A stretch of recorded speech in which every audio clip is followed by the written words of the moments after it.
Hello mga kakusina! Ako po ulit si Ate Angel ng Kusina ni Angel, and for today's video, gagawa po tayo ng dessert recipe na talaga namang usong-uso, lalong-lalo na kapag bare months na. So ito po, naglagay lang tayo dyan ng 836 grams ng fruit cocktail. Nasa sa inyo kung gusto nyong damihan, doblehin nyo lang yung mga ingredients na sasabihin ko. Tapos po, iti-drain lang natin ito.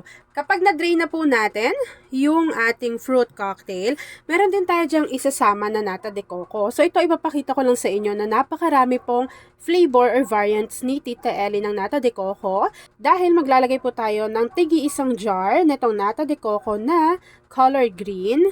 Meron din po ako dyang ilalagay na Tita Ellie nata de coco, yung kanilang color white. At ito rin po yung Tita Ellie na nata de coco color red. So nasa sa inyo naman yun kung gusto niyo isa lang, isang kulay lang. So ako kasi, since gusto ko yung talagang makulay na makulay, tas gusto ko rin yung nata de coco. So yan, dadagdagan na natin yan. Ito yung color white. After nun, meron din naman dyang kaong, pero ako hindi na ako maglalagay. Dahil tamang-tama na yan, 'di ba? Paskong Pasko yung kulay. Merong pula, green at puti.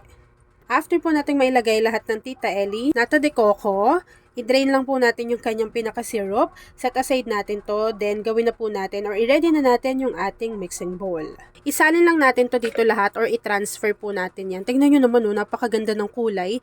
Kapag maraming kulay talaga yung inilagay nyo dyan, nakaka-alo siyang kainin. Again, yung paglalagay po ng nata de coco na iba't ibang kulay ay optional. Nasa sa inyo na kung isang kulay lang yung ilalagay ninyo. And kung gusto nyo namang maglagay pa dyan ng kaong, wala pong problema, pwede po kayong maglagay dito sa ating mixing bowl.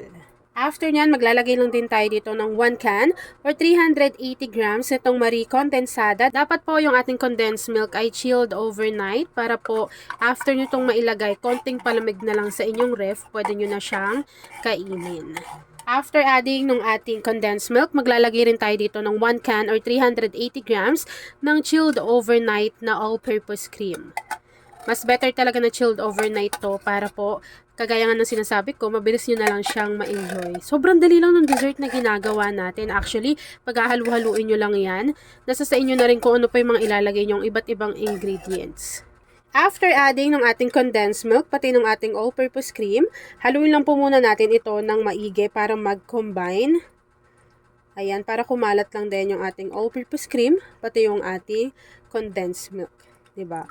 Para maging malasa na yan. Grabe, nakaka-excite kapag ganitong dessert yung ihahain mo sa lamesa, lalo na 'di ba magpapasko na, bagong taon, bagay na bagay talaga to. Even sa birthday, 'di ba, hinahanap din to. At madalas, ito talaga yung dessert na pinanghahanda sa kahit anong klaseng okasyon.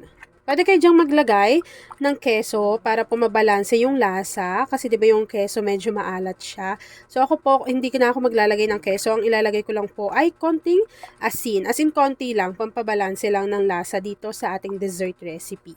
So ito po ay buko, pinakayod ko na yan, 2 piraso po iyan, pero pwede nyo pong damihan lalo na kung buko lover kayo. Kapag maraming buko sa lugar ninyo, bagay na bagay, nagawin nyo na po agad-agad yung dessert na ito. Kasi dito sa amin ngayon pa lang from 25 pesos ngayon ay 30 pesos na ulit yung ating buko. Ilalagay lang natin to sa ating chiller ng ilang oras hanggang sa medyo kumapal pa yung consistency ng ating cream, and then after po nun, ipapakita ko na sa inyo kung ano yung natapos nating easy dessert recipe. Ikaw ba, kakusina, saan mo to nilalagay? Sa freezer or sa chiller? I-comment mo na yan sa ating comment box section. And lagi mo rin bang hinahanap-hanap to sa mga handaan? I-comment mo na yan at say hi, Angel, kung isa ka sa dessert lover. At ayan na nga mga kakasina, once na kumapal na po yung consistency ng ating cream, ayan grabe, sobrang creamy. So this time, pwede na po natin yang i-enjoy.